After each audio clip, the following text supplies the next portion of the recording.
याज्ञवल्क्य जी बोले कि अकारण कहीं रुकना नहीं चाहिए। अब यहां रुकेंगे तो क्या करना है हमें? भरद्वाज जी तुरंत चरणों में बैठ गए। आहा,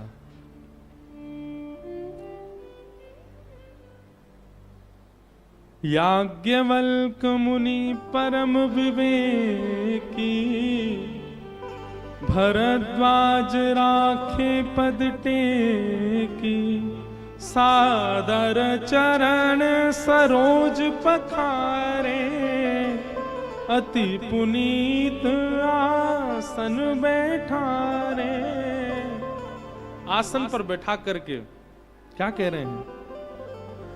नाथ एक संशय बड़ मेरे, करगत वेद तत्व सब तोरे, राम नाम कर अमित प्रभावा, संत पुराण उपनिषद। चरणों में प्रणाम करते हुए कह रहे हैं, हे भगवान, मेरे मन में एक संशय है, मैं आपसे पूछना चाहता हूं। क्या? एक राम अवधेश कुमारा, तिन कर चरित विदित संसारा, नारी विरह दुख लहू अपारा, भयउ रोष रण रावण मारा। भगवान, मैं आपसे पूछना चाहता हूं, ये राम की इतनी महिमा वेद पुराण आदि सब जगह पर बताई गई, ये राम है कौन? राम तत्व क्या है? राम व्यक्ति कौन है? अगर ये राम परब्रह्म है, राम परमात्मा है, तो मैंने सुना है कि नारी विरह दुख लहू अपारा, अपनी पत्नी के हरण हो जाने पर वो विरह कातर होकर के वन में क्यों घूम रहे थे? क्या ये वही राम है जिन्होंने रावण को मारा? अगर ये वही राम है तो इनको मारने की आवश्यकता क्यों? परब्रह्म है वो, तो भ्रगुटी टेढ़ी करके किसी राक्षस को जन्म ही ना लेने दे। क्या ये वही राम है जो दशरथ के पुत्र हैं? क्या ये वही राम है जो सीता? और ये प्रश्न सुनकर के ही कहा बखानी, ऐसा ही संशय एक बार भवानी ने किया था, पार्वती जी ने किया था, और महादेव ने उनको जो सुनाया वही मैं तुमको सुना रहा हूं। प्रयागराज में भरद्वाज ऋषि के आश्रम में अब राम कथा का वाचन प्रारंभ हुआ। परंतु जैसे श्रीमद् भागवत में कृष्ण कथा सुनाई जाती है, वो बात अलग है कि हम पे समय नहीं रहले, राम कथा सुननी होती है। ठीक वैसे ही मानस जी में, रामचरित्र में राम कथा प्रारंभ होने से पहले महादेव का चरित्र सुनाया जाता है, महादेव सती चरित्र सुनाया जाता है। इसे कहते हैं विषयांतर। और ये विषयांतर कई बार आगे की कथा को लग रहा है कि बिल्डिंग केवल बन के खड़ी हो गई, नहीं, उससे पहले बहुत कुछ किया गया था। ठीक वैसे ही माता जी अभी विराज जाओ, कथा के बाद विराज जाओ, सब लोग इधर देखो, इधर देखो। तो विषयांतर नहीं, वो खड़े खड़े अगर उनका भाव हो तो कर रहने दो, कोई नहीं। संग सती जग जननी भवानी, संग सती जग जननी भवानी, संग सती जग जननी भवानी, पूजे ऋषि अखिलेश्वर जानी, पूजे ऋषि अखिलेश्वर जानी, राम कथा मुनिवर्ज बखानी, राम कथा बखानी, सुने महेश परम सुख मानी,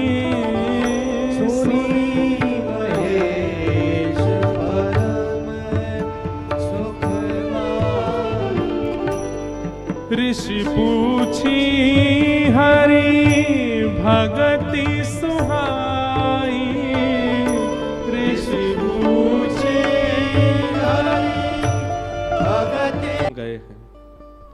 कुंभज ऋषि कौन है? अगस्त मुनि ही कुंभज ऋषि। पार्वती जी के चित्त में सत्संग की इच्छा हुई तो महादेव ने स्वयं नहीं सुनाया, एक ऋषि के यहां लेकर के गए। यह भी एक सद श्रोता का लक्षण है। स्वयं जानते हैं महादेव, परंतु मन में विचार आया कि हम कहीं ना कहीं इनके पति हैं, हमारे प्रति खूब श्रद्धा है, खूब भाव है, खूब समर्पण है, पर फिर भी राम जी के यश को हम सुनाएं तो कहीं हो सकता है लेश मात्र भी इनके चित्त में कोई अन्य भाव आ गया तो चरित्र के प्रति इनका अपराध बन जाएगा। इसलिए ऋषि के यहां लेकर के गए और कुंभज ऋषि के यहां लेकर के गए। अब यहां गोस्वामी जी के शब्द देखो, सब जानते हैं, पर जो नहीं जानते, जैसे कि मैं प्रथम वक्ता हूं, इसलिए मैं भी एक एक बात कहना चाहूंगा कथा में। गोस्वामी जी की लेखनी को बहुत ध्यान से सुनना है। ये सारे जितने भी चौपाइयां हम गा रहे हैं, इनमें शब्दों को देखना है। गोस्वामी जी क्या कह रहे हैं? शंकर जी अकेले नहीं गए, संग में कौन गए हैं? संग सती जग जननी भवानी, साथ में सती गई हैं। कौन है सती? केवल सती कह देते तो भी पूरी दुनिया समझ ही रही थी, पर उपमा देकर के कहा कौन? बोले जग जगनी भवानी, जननी भवानी, पूरे विश्व की जननी, पूरे विश्व की मां, पूरे विश्व की पालन करता श्री सती जी साथ में गई हैं। कुंभज ऋषि ने जैसे ही देखा महादेव आए हैं, पार्वती जी आई हैं, आहा, तुरंत दंडवत प्रणाम किया, आरती करो, हमारे चरणों में ही लौट रहे हैं, तो हमको ही माला पहना रहे हैं, हमारे ही तिलक कर रहे हैं, हमारी आरती कर रहे हैं, ये तो हमारे सामने ही पूर्ण समर्पित भाव से बैठ गए जी, हमको कथा क्या सुनाएंगे? बंधुओं, एक बात याद रखिएगा, कभी भी किसी की दीनता पर ऐसा विचार मत कीजिएगा कि ये व्यक्ति शायद इतना योग्य नहीं है इसीलिए दीन बना है। नहीं, कभी किसी की दीनता पर इस प्रकार का प्रश्न मत कीजिएगा। आज सती जी से बहुत बड़ा अपराध हो गया एक भगवत वक्ता के लिए।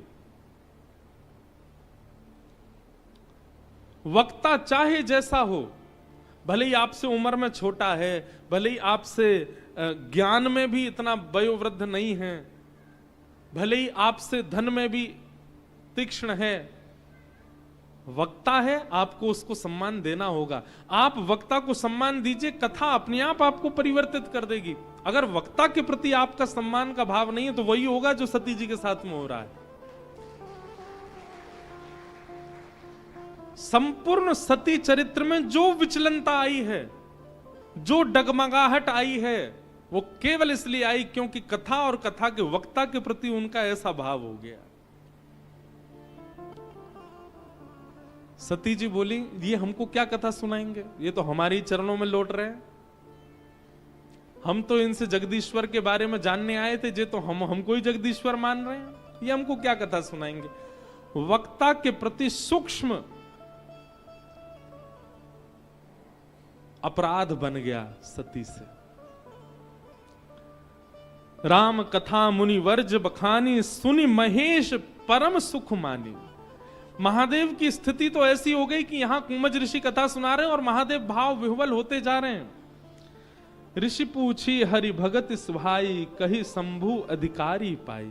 महादेव अधिकारी हैं, इसीलिए उन्होंने जो भी कथा कुंभज ऋषि ने सुनाई उसको प्रेम से श्रवण किया।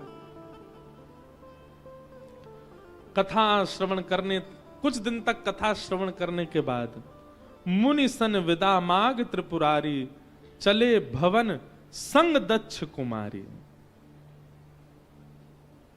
पहले क्या कह रहे थे? बोले कुंभज ऋषि की यहां कथा सुनने के लिए जब आए तो संग में कौन आए? संग सती जग जननी भवानी। और अब कथा सुनने के बाद वापस जा रहे हैं तो गोस्वामी जी कह रहे हैं मुनि सन विदा माग त्रिपुरारी, चले भवन संग दक्ष कुमारी। अब सती नहीं है वो, अब जगनी भवानी नहीं है, अब जगत जननी नहीं है, अब कौन है? बोले दक्ष। दक्ष माने की अहंकार, उसकी पुत्री, अहंकार की बेटी अब साथ में जा रही है। क्यों? एक वक्ता का अपमान किया है, एक वक्ता के प्रति मानसिक अपराध किया है सती जी ने। श्री चैतन्य महाप्रभु से सीखिए। चैतन्य महाप्रभु के चरित्र में आता है कि वक्ता चाहे जैसा हो, उसके मुख से कृष्ण निकलता है ना, महाप्रभु जी वहीं बाहु विह्वल होकर के गिर पड़ते हैं। उन्होंने कभी भी वक्ता को किसी रूप या स्वरूप से आकलन नहीं किया। वक्ता है वो पूजनीय है, वंदनीय है। हम एक बात कहें, कथा चाहे कितनी अच्छी हो, वक्ता के प्रति केवल जब तक वो व्यासपीठ पर है तब तक सम्मान रखो। आप सब रखते हैं हमारे प्रति, हम अपने लिए नहीं कह रहे हैं ये बात, हम सबके लिए कह रहे हैं, चाहे कोई वक्ता हो दुनिया में। आजकल कलयुग में भी ऐसी स्थिति आ गई कि कई वक्ता भी, अब ये अपराध तो हमसे भी बनना, पर हम सन्मुख जाके तो दंडवती करते हैं। कई वक्ता भी कथा नहीं करते मंच पर बैठ करके, केवल सामाजिक चर्चाएं ज्यादा होती हैं, फिल्मी गीत होते हैं और भी कुछ बहुत कुछ होता है। पर फिर भी सती चरित्र से ये सीखो कि व्यास मंच पर बैठे हैं उनको प्रणाम ही करो। हाँ, जब वो व्यास मंच से नीचे आ जाएं तब आप उनको समझा सकते हैं, आप बता सकते हैं कि आप ठीक कर दीजिए, या जो भी वक्ता ऐसा करते हैं उनको आप बोल सकते हैं। पर जब वो व्यास मंच पर हैं उस समय आप सामने बैठ करके उनके प्रति कुभाव मत लाइए। वो जो कुछ भी कह रहे हैं उसमें राम तो बोल रहे हैं, उसमें कृष्ण तो बोल रहे हैं, उसमें शिव तो बोल रहे हैं, उसमें महादेव तो बोल रहे हैं, उसी से ही सम्मान प्रकट कीजिए।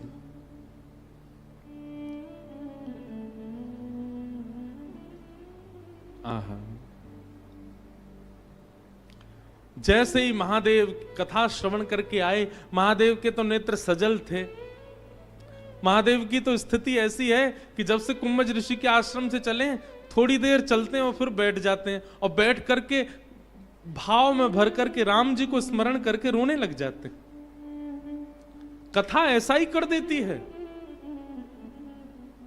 ना चल पाएंगे, ना बैठ पाएंगे, ना घूम पाएंगे। महादेव की स्थिति ऐसी हो गई है, बस बार बार रुदन करके प्रतीक्षा कर रहे हैं, ठाकुर जी मुझे दिख जाओ, ठाकुर जी मुझे मिल जाओ, एक बार दर्शन दे दो।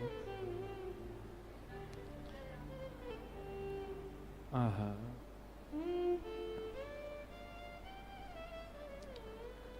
ते ही अवसर भंजन मही भारा, हरि रघुवंश लीन अवतारा, पिता वचन तजि राज उदासी, दंडक वन विचरत अविनाशी। यहां महादेव विरह आतुर हो रहे थे कथा श्रवण के बाद, और उसी समय पिता की आज्ञा मान करके जहां रघुवंश अवतार हुआ था, राम जी का अवतार हुआ था, वो पिता की आज्ञा मान करके वन में चले गए थे। और दंडक वन में भ्रमण करते करते सीता जी का हरण आदि हुआ था, और उसी समय राम जी वहां किशोरी जी को खोजते हुए विरह विलाप कर रहे थे, और उसी समय महादेव और सती उसी दंडक वन से गुजर रहे थे।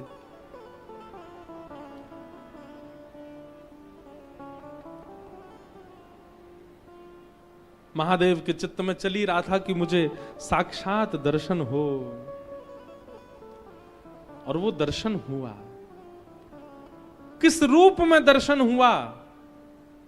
विरह विकल नर इव रघुराई, खोजत विपिन फिरत दो भाई, कबहु जोग वियोग न जाके, देखा प्रगट विरह दुख ताके, शंभु समय तेहि राम ही देखा, उपजा ही अति हर्ष विशेषा। एक बात यहां समझने की है, कथा यदि पूर्ण तत्परता से श्रवण की गई होगी, वक्ता के प्रति जो सम्मान होना चाहिए, कथा के प्रति जो सजगता होनी चाहिए, जिस एकाग्र चित्त से कथा में, एक बात हम आपको कह दें, गलत मत मानिएगा, पर कथा जितनी देर चलती है उतनी देर यदि आप अपने मन से अस्थिर होते हैं, एक क्षण के लिए भी आप अस्थिर कथा से होते हैं, तो उसका बहुत बड़ा अपराध लगता है। और ये बात हम नहीं कह रहे हैं, महाराष्ट्र के संत हुए श्री नामदेव जी महाराज। श्री नामदेव जी महाराज अपने एक भाव में कहते हैं, एक अभंग में कहते हैं, नामदेव जी कहते हैं, दुनिया में सबसे बड़ा भगवत अपराध क्या है, दुनिया में सबसे बड़ा भागवत अपराध क्या है, कि कोई सत्संग चल रहा है और आप जाकर के वहां सो गए, ये सबसे बड़ा अपराध है। कौन कह रहे हैं? श्री नामदेव जी कह रहे हैं। आप कहोगे महाराज जी नाश्ता इतना भारी बन जाता है, सोफा मिल जाते हैं, क्या करें, पर आप आते हैं, मीठा मीठा स्वर लहरी, यहां पर सब गंधर्व जन देते हैं, तो थोड़ी निद्रा आ जाती है। क्यों आती है? थिएटर में जब 500 रुपए की टिकट लेकर के जाते हैं और वहां अभद्र नृत्य कर रही होती है कोई गणिका, उसको देख के तो निद्रा नहीं आती। जब एक्टर की एंट्री होती है, ढाए ढाए काला चश्मा लगा के गोली मारता हुआ आता है, तब तो निद्रा नहीं आती आपको। घर में बैठ के सीरियल देखते हैं, तब तो निद्रा नहीं आती आपको। और जिसके श्रवण से पूरा जीवन मंगल होना है, वहां सो रहे हम आके। कई बार हमने कथा में कहा ठीक है कथा में आके सो जाओ तो भी कल्याण है, पर अब नहीं कहेंगे, क्योंकि जब से हमने नामदेव जी का अभंग सुना है तब से हमको ये बात सिद्ध हो गई। नामदेव जी कहते हैं सबसे बड़ा भगवत अपराध क्या है? सत्संग चल रहा है और एक वैष्णव बैठ करके कथा सुना रहे हैं और आप सो रहे हैं वहां पे, सबसे बड़ा अपराध। आप भले ही कितनी भी सेवा करते हैं, आप भले ही कितनी भी तीर्थ यात्रा करते हैं, लेकिन कथा के प्रति आपका यदि यह समर्पण नहीं कि आप वहां जागृत अवस्था में रह सको। कई लोग घूम घूम के देख रहे हैं कौन कौन सो रहा है।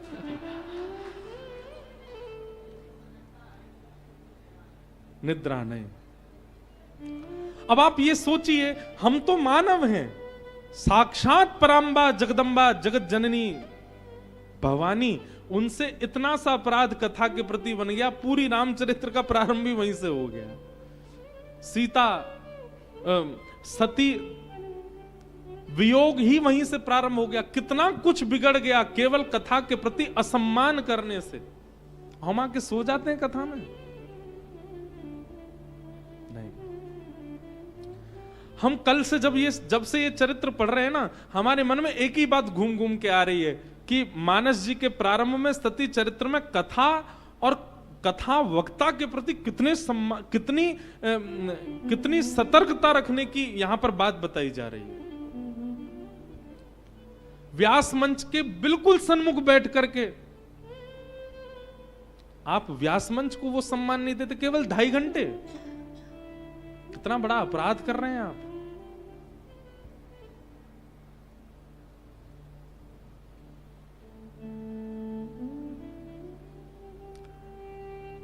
और वहीं आप महादेव को देखिए, महादेव ने इतने भाव विभोर होकर के कथा सुनी। कथा श्रवण के बाद केवल मन में भाव प्रकट हुआ। शंकर उर अति क्षोभ, सती न जान ही मरम सोई, तुलसी दर्शन लोभ, मन डर लोचन लालची।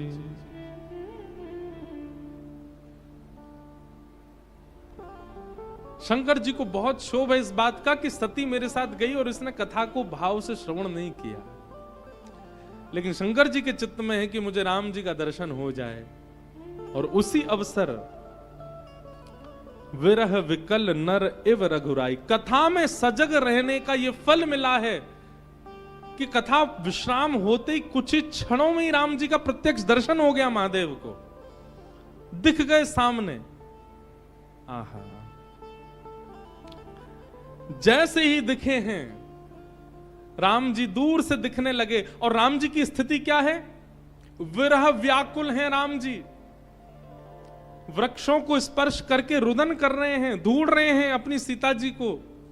लक्ष्मण जी और राम जी की ये विरह अवस्था का दर्शन महादेव को हो रहा है। दूर खड़े महादेव दर्शन कर रहे हैं, और जैसे ही इस अवस्था का दर्शन महादेव ने किया, तुरंत कह पड़े, जय सच्चिदानंद जग पावन, अस कहीं चले मनोज न सावन, चले जात शिव सती समेता, पुनि पुनि पुलकत कृपा निकेता, सती सो दशा शंभु के देखी, उर उपजा संदेह विशेषी, उर उपजा संदेह विशेषी। राम जी को देख करके महादेव जय सच्चिदानंद, जय जगत पावन, जय सच्चिदानंद, जय जगत पावन जय जयकार करने लगे। और दूर से ही राम जी को देख करके कहीं लीला में विघ्न ना हो, कहीं राम जी के इस क्रम में बाधा ना बनूं, दूर से ही दंडवत करने लगे, दूर से ही प्रणाम करने लगे।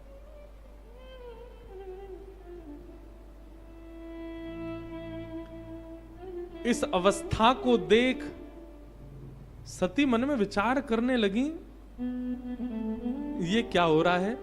ये किसको वंदन कर रहे हैं?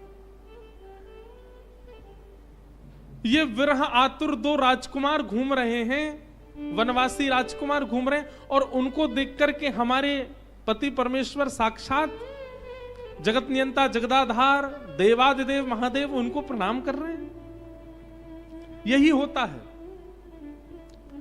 सत्संगी व्यक्ति जो है वो विवेकी होता है, और सत्संग के प्रति कुभाव रखने वाले व्यक्ति का विवेक क्षीण हो जाता है।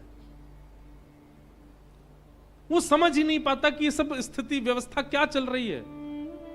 संतों के प्रति, तपस्वियों के प्रति, विरक्तों के प्रति, वैष्णवों के प्रति यदि आपकी अपमान बुद्धि प्रकट हो रही है, अपमान बुद्धि मत, किसी का भजन देख करके, किसी के नेत्रों में कथा सुनते सुनते आंसू देख करके आपको उपहास हो रहा है, ये कोई रोने की बात है, ये रो रहा है बेचारा, इसका मतलब है आपसे अपराध बना है कथा के प्रति।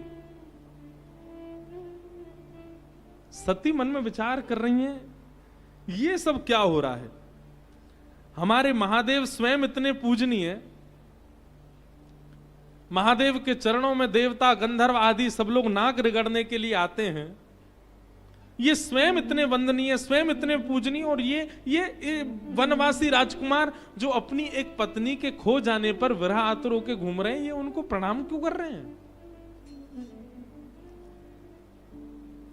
सत्संग विवेक बुद्धि प्रदान करता है। सत्संग हमारी स्थिति को ऐसा बना देता है कि हम फिर परिस्थिति समझने लग जाते हैं, पर परिस्थिति देख करके मन में संशय उत्पन्न होना, ये एक प्रकार का सत्संग के प्रति अपमान जब होता है तब ऐसी स्थिति बनती है।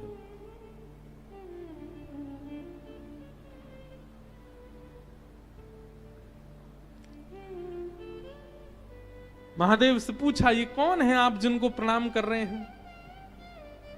हे देवी, जासु कथा कुंभज ऋष गाई, जो कथा हम अगस्त मुनि के यहां सुनकर के आए हैं, जहां तुम और मैं बैठ कर के कुंभज ऋषि से सुन रहे थे, जासु कथा कुंभज ऋषि गाय, भगति जासु में मुनि सुनाई, सोमम इष्ट देव रघुवीरा, सोमम इष्ट देव रघुवीरा, सोमम इष्ट देव रघुवीरा, सोमम इष्ट देव रघुवीरा, सेवक जाहि सदा मुनि धीरा,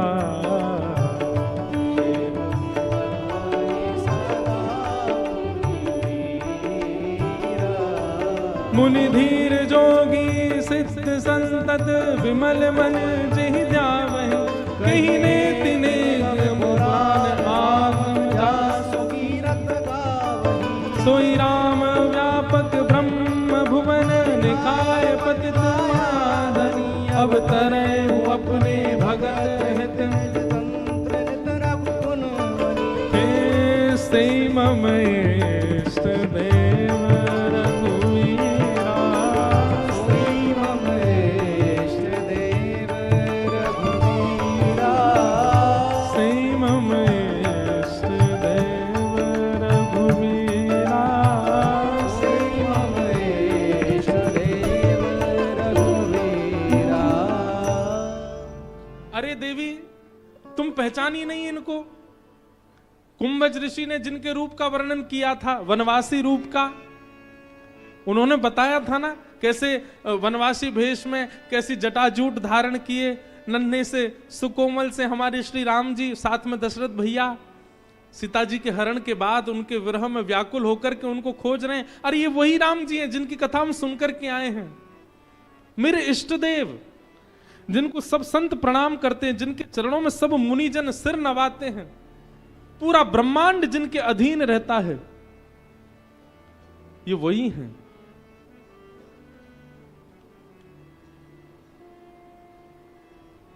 महादेव ने खूब विस्तार कर कर के बताया, ये वही परमात्मा है, ये वही परब्रह्म है, ये वही इष्ट हैं, ये वही देव हैं जिनके अधीन पूरा ब्रह्मांड रहता है। देवी, ये वही हैं जिनकी कथा हम सुनकर के आए हैं। लागना उर उपदेश यद्यपि कहूं शिव बार बहु, बोले बिहस महेश हरि माया बलु जान जी। बार बार महादेव कह रहे हैं ये वही परब्रह्म है, लेकिन सती के चित्त में किंचित भी प्रेम प्रकट नहीं हुआ, किंचित भी सम्मान प्रकट नहीं हुआ, किंचित भी भाव प्रकट नहीं हुआ कि ये वही है। इससे बड़ा दुर्भाग्य क्या होगा? एक तो कथा सुनी कुंभज ऋषि से, कथा सुनने के तुरंत बाद ही ठाकुर जी दिख गए, और ठाकुर जी दिखे तो दिखे, स्वयं गुरु बगल में खड़े होकर के कह रहे हैं यही परमात्मा है, प्रणाम करो, और तब भी तुम्हारे चित्त में ये भाव प्रकट नहीं हो रहा कि ये परमात्मा है। इससे बड़ा दुर्भाग्य क्या होगा?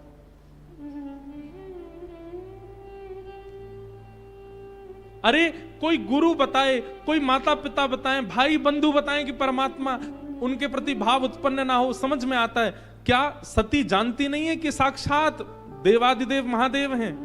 ये इशारा करके कह रहे हैं कि परमात्मा सामने है, तो मुझे इसमें कोई विचार करना ही नहीं चाहिए। महादेव अंकित करके कह रहे हैं कि सामने जो चल रहे हैं ये परमात्मा है, पर सती का विश्वास नहीं हो रहा है। और इन सब के पीछे कारण केवल और केवल कथा के प्रति और वक्ता के प्रति जो अपराध बना, स्वयं महादेव के बताने पर भी ठाकुर जी का दर्शन नहीं हो रहा है।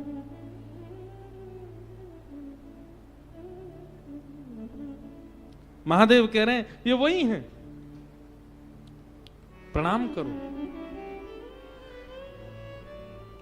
सीता जी बोली क्षमा करें, सती बोली हमें तो इनके अंदर एक भी परमात्मा का तत्व दिख ही नहीं रहा है, परम तत्व का किंचित भी दर्शन नहीं हो रहा है। महादेव बोले, अच्छा देखो, एक एक नामापराध, 10 प्रकार के नामापराध होते हैं। उन 10 नामापराधों में एक अपराध पता कौन सा है?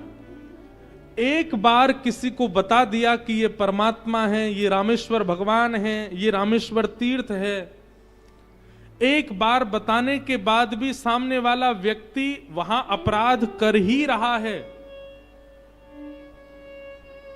वो उस महिमा को जान नहीं पा रहा, समझ नहीं पा रहा, और आप दोबारा उसकी महिमा बता रहे हैं, ये एक अपराध है। एक बार बताने पर यदि कोई व्यक्ति नहीं समझ रहा है भगवत तत्व के प्रति, तो दोबारा उपदेश नहीं करना चाहिए। अगर आप दोबारा उपदेश करेंगे तो वो आपसे अपराध बनेगा। फिर एक बार में यदि कोई मान जाए, समझ जाए, ठाकुर जी के तत्व को पहचान जाए तो अच्छा। अगर वो एक बार सुनने के बाद भी ठाकुर जी के समीप जाकर के अपराध कर रहा है तो पुनः आपको उसके सामने बोलना नहीं है।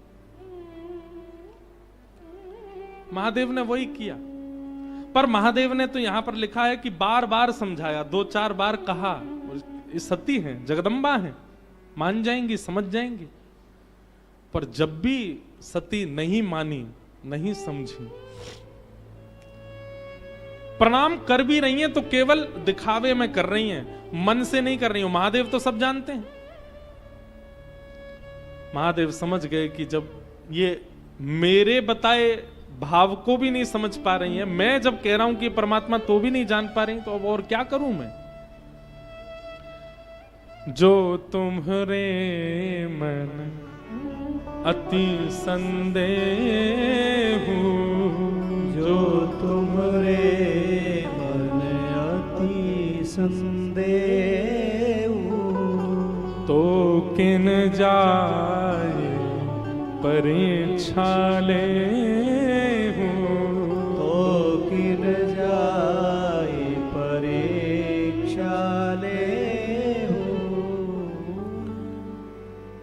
जैसे जाई मोह भ्रम भारी, जैसे जाए मोह भ्रम भारी, पर करहु सो जतन विवेक विचारी, करहु सो जतन विवेक विचारी। हे सती, तुम कथा सुन करके आई हो और मैं प्रत्यक्ष तुमको कह रहा हूं कि ये वही परमात्मा है, फिर भी तुम्हारे मन में भाव उत्पन्न नहीं हो रहा है।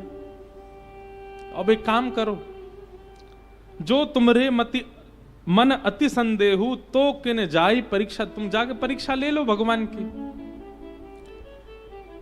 मैं तो केवल एक चीज चाहता हूं। अच्छा देखो, यहां पर एक प्रश्न आता है, महादेव अपने इष्ट के लिए कैसे कह सकते हैं कि तुम परीक्षा ले लो? क्योंकि महादेव कल्याण करवाना चाहते हैं सती का। महादेव चाहते हैं कि इसकी मति कैसे भी ठीक हो, लेकिन महादेव ने एक संकेत कर दिया। क्या?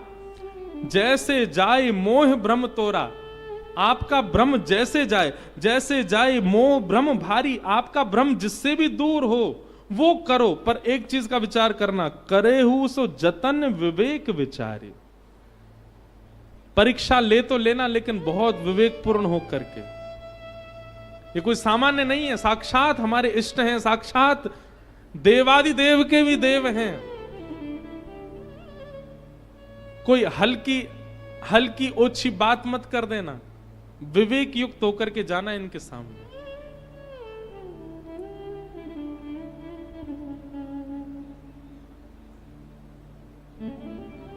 महादेव समझ गए अब इनका कल्याण नहीं होगा।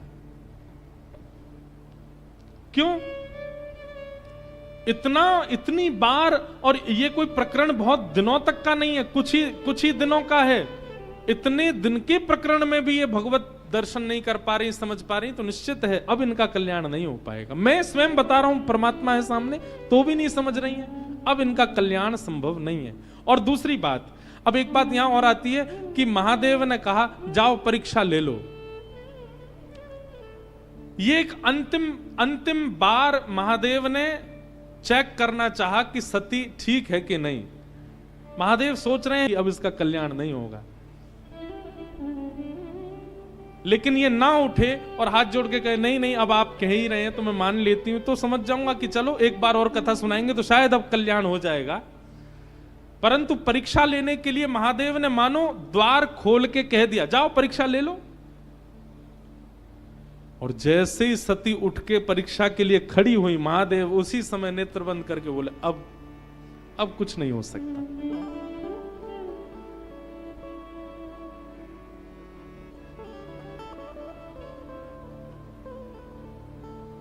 पुन पुन हृदय विचार करी, धरि सीता के रूप, आगे हो चली पर। महादेव तो कह रहे हैं कि विवेक युक्त होकर के जाना, देव तो कह रहे हैं कि विवेक युक्त होकर के जाना, लेकिन सती कह रही है कि महादेव ने पहले ही कहा था छोटी मोटी परीक्षा मत लेना, लेनी है तो बड़ी लेना। तो बार बार सोचा क्या करूं क्या करूं क्या करूं। पुनि पुनि हृदय विचार करी, धरि सीता को रूप। अपनी शक्तियों का दुरुपयोग, जिस दिन आपके मन में यह भावना हो जाए कि मेरे पर धन बहुत है, इससे तो मैं कुछ भी कर सकता हूं, मेरा तो नाम बहुत है, मैं किसी को भी नीचे दबा सकता हूं, जिस दिन शक्तियों का दुरुपयोग प्रारंभ हो जाए, करने के लिए सजग हो जाते हैं, तो निश्चित है कि आपसे कोई अपराध तो बना है, तो निश्चित है कि आपसे कोई अपराध तो बना है। अत्यंत शक्ति होने के बाद भी, धन होने के बाद भी, नाम होने के बाद भी, सौंदर्य होने के बाद भी, स्वरूप होने के बाद भी, बुद्धि होने के बाद भी उसके प्रति दुरुपयोग की भावना उत्पन्न ना होना, यह गुरु कृपा है।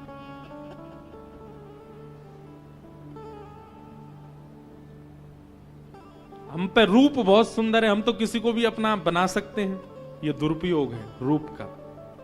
मुझ पर धन बहुत है, मैं तो कुछ भी कर सकता हूं, मैं चाहूं तो ये भी ऐश कर सकता हूं, ये भी मौज कर सकता हूं, ये दुरुपयोग है। मैं तो बहुत बुद्धिमान हूं, मैं बुद्धिमत अपनी बुद्धि से अपनी स्तुति लिख करके दुनिया से गब्बा दूंगा, लाओ मेरी स्तुति गाओ। शक्ति का दुरुपयोग करने की इच्छा जिस समय प्रकट हो जाए, समझ जाना आपके गुरु आपसे नाराज बैठे हैं, इसीलिए शक्ति का दुरुपयोग कर रहे हो।